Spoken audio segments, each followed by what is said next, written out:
Welcome to the Successful Nonprofits Podcast. I'm your host, Dolph Goldenberg.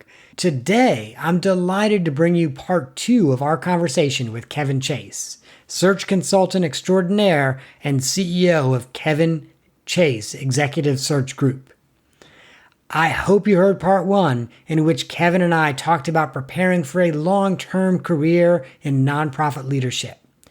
Kevin shared skills you should develop if you're hoping to become a CEO in the future, as well as how to make the most of volunteer and board positions and mentoring relationships. Today, he and I are going to take a look at what it takes to stand out if you're ready to apply for the next level of organizational leadership, whether that's CEO or the position right before that. Our conversation takes on a philosophical flavor at times, but we get right back to business when we talk about negotiating salary. Let's jump into this second part of my conversation with Kevin Chase. So let me ask you, once someone's at a point in their career, they're throwing their hat in the ring for possible chief executive positions, and they're one of maybe 5 or 6 candidates that's actually getting an interview.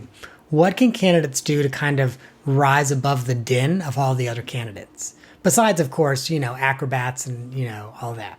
You're talking about someone who is applying for the executive director or chief executive role. And, they're one of maybe 6 candidates that are getting an in-person interview.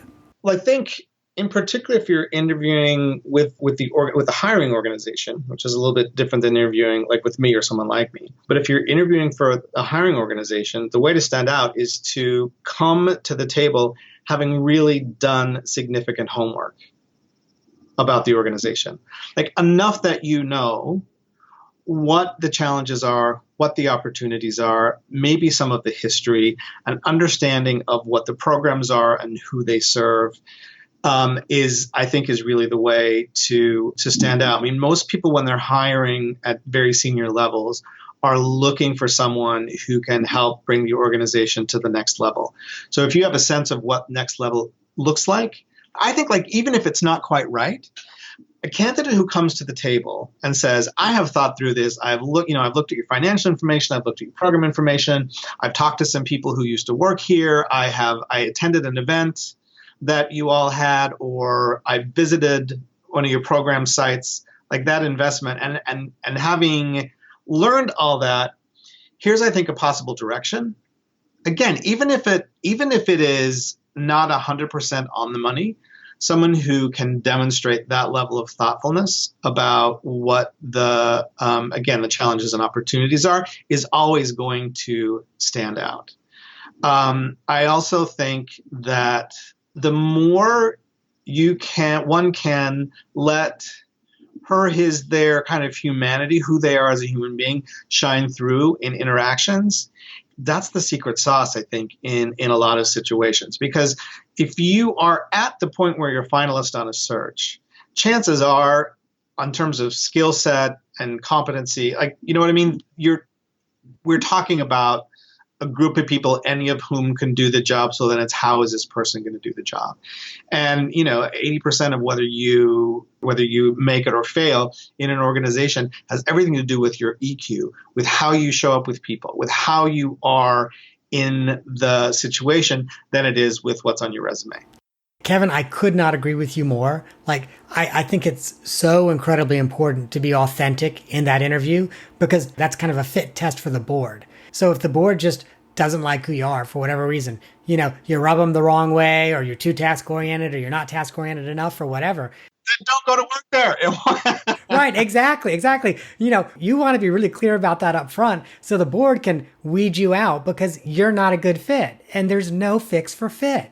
You know what else is really important to remember? Again, this is my worldview is really for senior level executives, but there's this thing where in order to be successful, you have to show up in a job a way that is inauthentic to who you really are.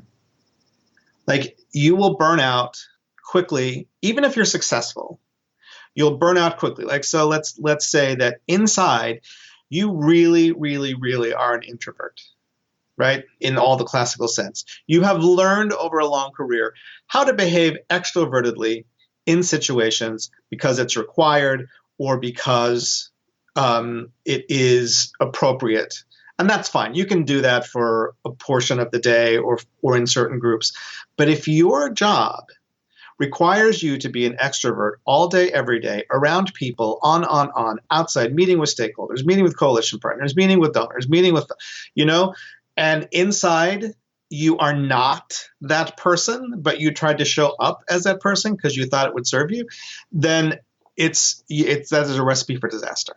Because we can train ourselves to behave that way, but if it's inauthentic, if it's not really who we are at our core, eventually you're going to fry out. It's going to make you unhappy, and find a job or find an opportunity where that's not a critical success factor. Kevin, so I have to share with you, you just told the Dolph Goldenberg story. Because the last few years I've been pretty public about this, where I had one executive director job where I just was not a good fit. And I kind of had a sense in my gut going in, and I ignored my gut. I let my head speak instead of my gut. And as you said, because you even said you can still be successful. And like the organization grew while I was there, and it grew during the Great Recession. But it's such a high emotional toll to myself. By the time I was done, and it's funny because like when I gave my notice, I gave 3 months notice, and like, can you give 18? And we eventually agreed on 10 months notice. But, by the time I was done, like literally I was a burned empty shell. So yeah, that's totally my story. Yeah. And we talked about introversion versus extroversion, but there's lots of ways in which, like, if it's a very hierarchical organization that's really structured, and like, that's not who you are. If you're super egalitarian and you want to, or the reverse, if you like structure, if you like hierarchy, and you go to work in an organization where what's real is that everybody weighs in on everything, like, again, you can show up that way for a period of time, but what ends up then is you have a bunch of 2-year hops on your resume, and then a guy like me or a gal like me or a person like me gets your resume and sees 6 2-year stints, and I just put that to the side. I can't send that to a client.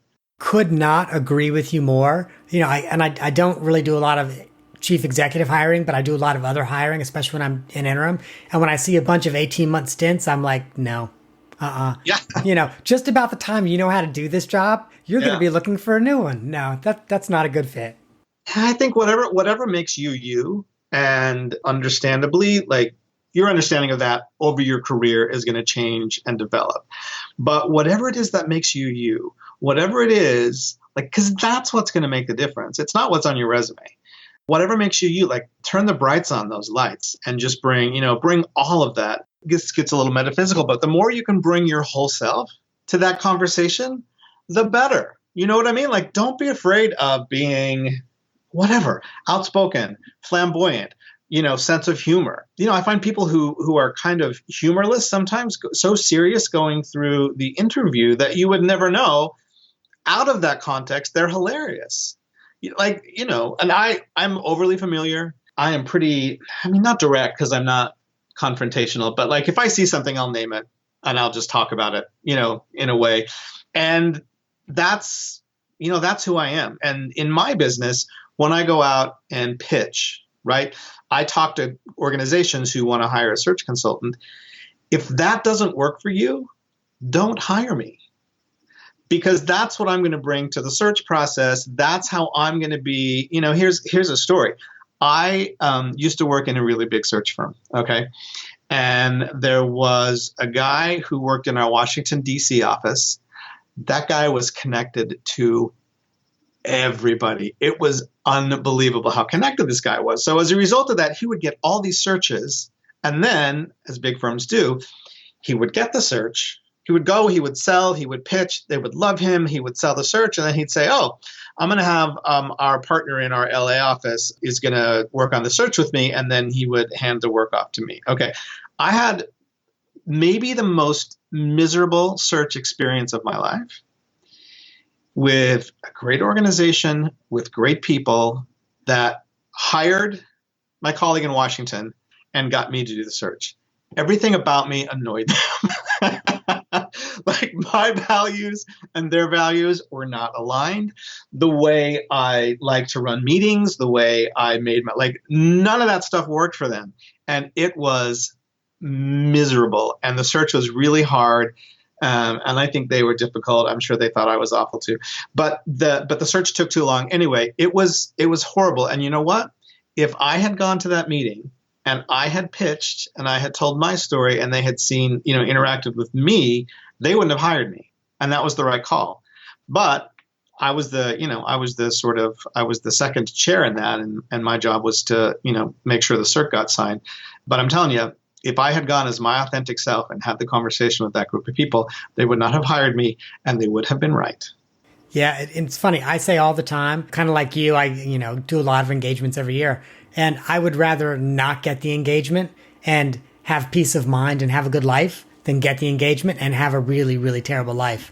But one of the things I just got to jump in real quick and say is at my website, successfulnonprofits.org, on the blog, I've got a list of 14 questions that I think every nonprofit should ask prospective consultants. And one of those questions is, will you be doing the work or will somebody else?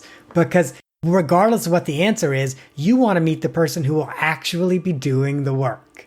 100%. Another question for that list, off topic, is how many other engagements will you be doing at the same time? Because when, and if you're a consultant in a big firm, you have a revenue number you have to hit, which means you got to do a bunch of searches at once. So yeah, it's perfectly great question to say how many ways you're going to be splitting your time. Kevin, that's a great additional question. And I'll have to look if it's not already on there. It'll now be 15 questions you should ask your prospective consultant. And this whole idea about bringing your whole self to it, which I know particularly earlier in your career is so scary, but it is so important. Like, just be you, be you on 11. Because that's what people are going to respond to. That's what's going to make you stand out. Are you going to get every job? No. Should you get every job? No. Should you get a job that's going to make you miserable and burn out? No. Because it's not only miserable in the job you're in, then you bring all that baggage and all that fatigue and all that, all that stuff. Like we were saying, don't bring the old crazy to the new girl. Don't bring the old job baggage to the new job. You know what I'm saying? And to that point, I get a lot of questions about like resume questions about how do I do a resume to get the next job or whatever. So this is the other thing that I always tell people is like inject yourself into that resume. First of all, remember a resume gets you an interview. It doesn't get you a job, right? A resume gets you an interview. An interview gets you probably a job. But who you are in that job makes you successful or not successful. Mm-hmm. So if the more I get resumes sometimes where it's like I have no sense of the human behind the piece of paper. None, right? None. So I think whatever you can do to inject yourself into that document is good. I got a client sent me his daughter's resume. She's very early career. And I got this resume and I said, like, I know you're an amazing dad. I've met her. She's amazing. And this resume gives me no sense that there's even a human being behind this. I got on the phone with her and helped her a little bit.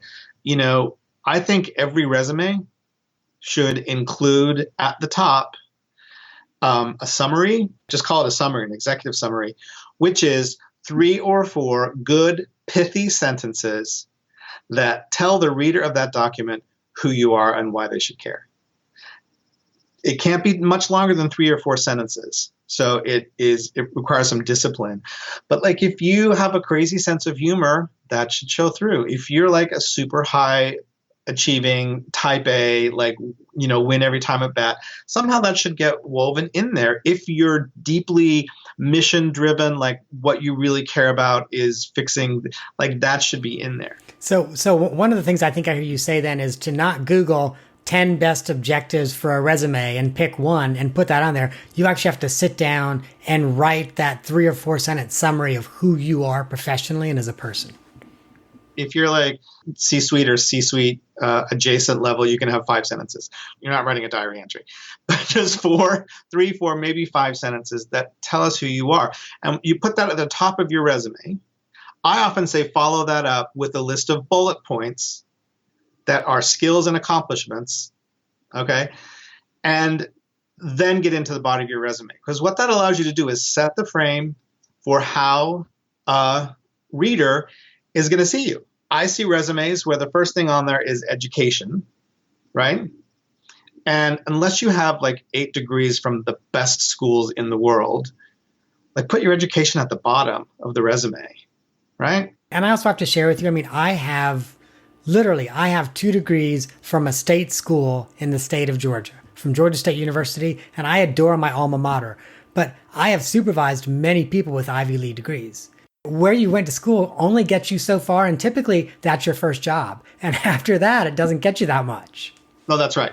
And again, what you're doing is setting the frame for how people are going to see you. Like, if you want to be like, oh, this is a person who went to a great school, that doesn't help me much in knowing whether to hire you at all. So I would say, again, people have short attention span. Like for me, let's look it through the lens of a recruiter. Do you know how many resumes I look at? A zillion. That's a great scientific exact number. I love it. I see a ton of resumes, and it's really easy to tell by a resume how thoughtful or how intentional a person has been about writing a resume for this job. We can have a whole conversation on do's and don'ts of resumes, but I would say, as a general rule for everybody, remember back in the day, like when I went to college, you were supposed to have an objective. Okay, that's leave that with the Flintstones and their foot-powered car. We're not doing that anymore. It should be a summary, and that summary should be who you are. Yes, professionally, but also who you are, like why you care, and then follow it up with a list of bullet points. So if someone was too busy to read the narrative, they could look at the bullet points and understand from the bullet points, like what your core areas of expertise, most important personal values, like just bullet points, and then get into the rest of the resume. Because with the summary and then with this list of bullet points, you've already set my mind for how I'm going to interpret or view the rest of your resume. And that is much more meaningful to me in the work I do than where you went to school, even if it's a great school. Now, if you're in academia, there's some obsession. But I'm saying if you're in a nonprofit organization, and I'm a hiring manager in a nonprofit, I want people in that organization who are aligned with who we are and what we do. And I can't tell that by where you went to school. Especially maybe your first job out of school, leave your education up there. But after that, get it to the bottom and get some life in your resume. So you've gone through the interview process and you're now negotiating for salary, compensation, all of that. Give our listeners some tips about how to negotiate the best deal for themselves. I will start by saying 8 out of 10 people suck at this. I'm one of them.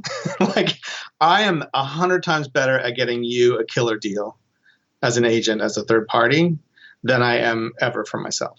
So first thing I would say was bring somebody into that conversation with you. Bring somebody in that conversation with you who knows who you are and can support you.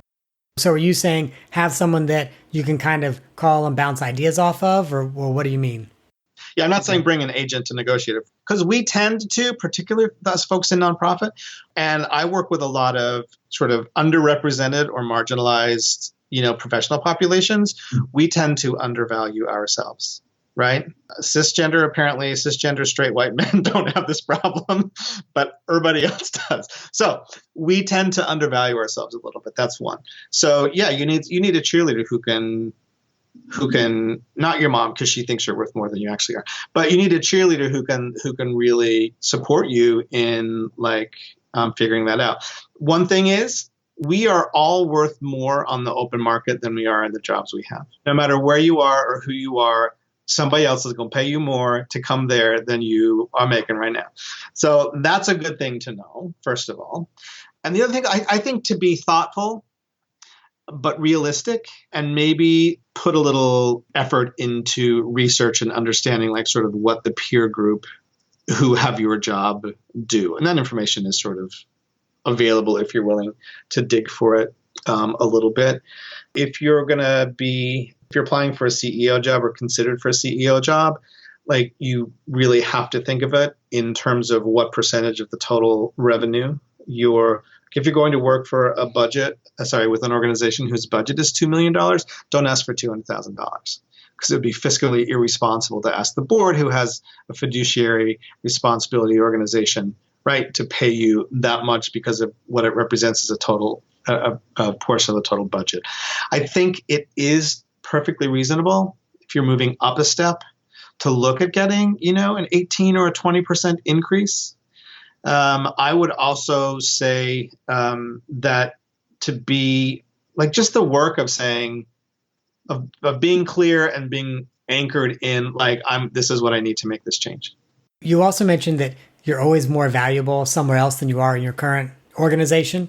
And for some reason, that caused me to remember a moment when I asked for a mentoring moment with our dear friend, Lori Elgene, at the LA Center. And I was negotiating an executive director position. And so essentially, I was like, I need some tips and some advice because gosh, you seem great at everything you do. And this has been tough for me at times. And one of the things she told me, and it was so powerful. First, she asked a question. She said, well, they've offered the job to you. I'm like, yes, they have. And she said, they've offered it a certain amount and certain benefits and vacation, et cetera. I'm like, yes, they have. And she said, then you need to reply back with absolutely everything you want, because at this point, they have everything to lose if you turn down the job and nothing to gain. They've already decided you're the top candidate. They've already offered you the position. And so, figure out what it is you want and ask for that. Because once you accept the job, they're not going to give it to you in a year or 2 years. And far too often, people accept the job thinking, well, once I get in, I'll prove my worth and I'll get more money or get more vacation time or whatever. And it just doesn't work that way. Yeah. I mean, we always say, take the offer for the job that you want, not the job that might come if you take this job. Like, well, we're hiring a deputy director, but our CEO is going to retire, so we envision this person moving. No, don't take that. Don't take that job because you're going to be CEO. Take that job because you're going to be a deputy director, because you may never make it to the CEO job. So that's true. Yeah, and I think Lori's point is well taken. And who's going to tell Lori Jean she's wrong? I love Lori Jean's powerhouse. But yeah, ask for what you think you're worth with this one caveat. Like, don't be ridiculous. Okay. Because one risks kind of exposing a lack of professional maturity by asking for something that's unreasonable. I'll tell you an example. I was trying to negotiate a good offer for a candidate who was early career, going to be a first-time at-bat CEO. So, obviously we knew we wanted to move this candidate from where, I'm not going to gender this person, where this person was to where we wanted this person to be. And this person, in justifying what they were going to ask this board for, chose as a peer group against whom to benchmark 4 of the highest paid, longest serving CEOs in the movement, literally. And I could not get through to this candidate. Like, that's not your peer group. It really isn't.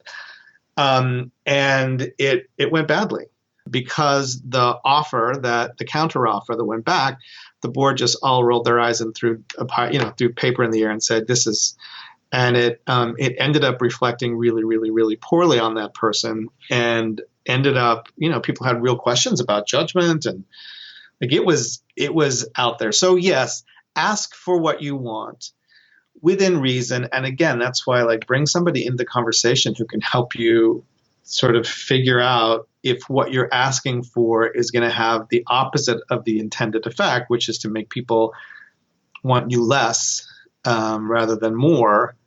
But yeah, there's nothing wrong, especially if you're at that point where they want you to ask for what you want. I also absolutely agree with you. It's like, ask for what you want, but also know how much of what you bring, what it's worth. Really understand the value of what you bring. You know what the secret solution, the secret key to this is everybody should know an executive search person, right? I mean, you should be on their radar screen and have enough of a or a recruiter or somebody, because that's the person you want to call and say, hey, I'm going to do this. Does this make sense to you? You're 100% right about that too. It's not bad.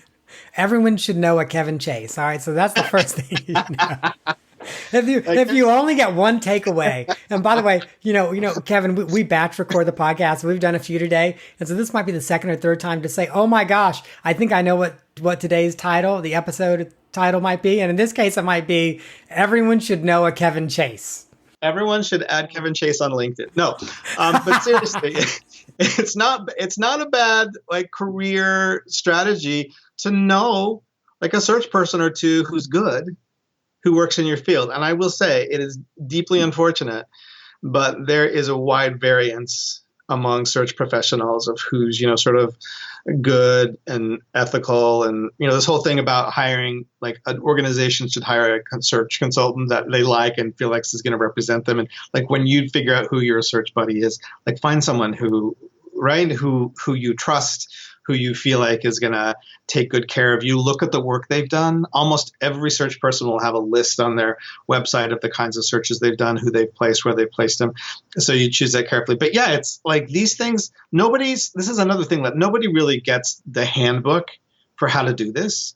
So we all kind of make it up as we get along. And somebody who has a mentor, going back to that, right? Someone who has a mentor or who has a relationship with a search person who does this all day, every day, are good, just kind of allies to have in your personal kind of kitchen cabinet of people who you strategize about your career with. Taking us back to the top, I think, again, this whole idea about setting aside a portion of your capacity, 15%, 20%, to think about what's next is so critical, and to be strategic and thoughtful and intentional about that. And, we've talked about any number of things that you can do, but yeah, work with a recruiter who does a lot of great work in your world. I take those calls all the time. I love it. I mean, it's a break from my regular what I do. And again, I will do 100% better job advocating for you and helping you get the best deal than I feel comfortable doing for myself. Well, Kevin, I am so glad that you've joined us on the podcast today. This has been a great conversation, but I am not letting you go without an off-the-map question. I know technically we're out of time, but too bad, Kevin. You can't go until we got an off-the-map question. I'm all good. I'm also looking at my notes to see if any pithy pearls of wisdom I didn't get this. I thought about asking you about the time that you danced with Marie Osmond, and I decided not to. I thought about asking you about the time that you were on a reality baking competition show, and I decided not to. That one's on Netflix, though. Osmond's was too long ago. We were still etching images in stone tablets. That was a long time ago. Surely we can YouTube that, though. You can even YouTube I Love Lucy on. No, thank God that Osmond's archive is not online. I think I've got a great one that will help listeners get to know you, but I'm sure they can probably Google about your reality baking competition and see that too. In fact, maybe we'll link to it in the show notes. Well, it is on Netflix, so it's streaming forever, for better or for worse. Or at least Netflix is forever, which means, because, all tech companies go out of business in 15 years or whatever. So Netflix is forever. The only Netflix caveat is that is not a fantastic representation of all that I'm capable of in the baking area. So if you watch Netflix, you have to immediately go at Kevin's Cakes LA on Instagram to see real cakes. There you go. That's even better. That's the rule. Okay. So we will also, by the way, link to that Instagram in the show notes. So people, as well as your LinkedIn profile. So if people want you as their baking mentor or their search mentor, Kevin, they're going to get you. They're going to get you. But so the off the map question, I know that you have lived in New York City and in Los Angeles, the two bi-coastal biggies, if you will. My off-the-map question is much more of an on-the-map question.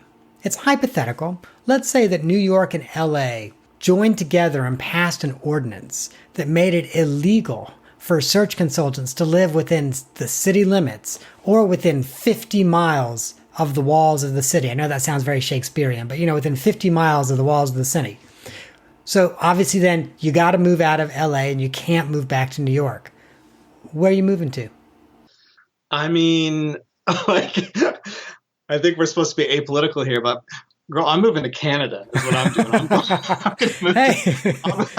I'll move to Vancouver.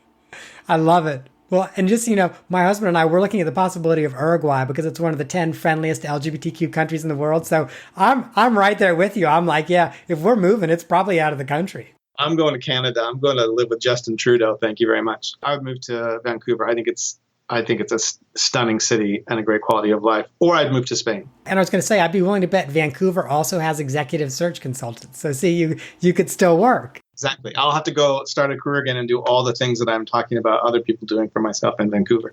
There you go. Well, Kevin, thank you so much for returning to the Successful Nonprofits podcast today.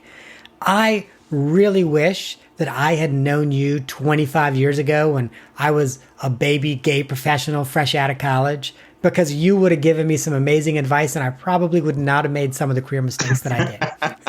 So, listeners, you can find Kevin at kevinchasesearch.com. And as I said, we're going to link to his LinkedIn page on the show notes, his Instagram page, although that's about baking, his Netflix reality show special. And so make sure you go to the show notes and you will be able to see Kevin there.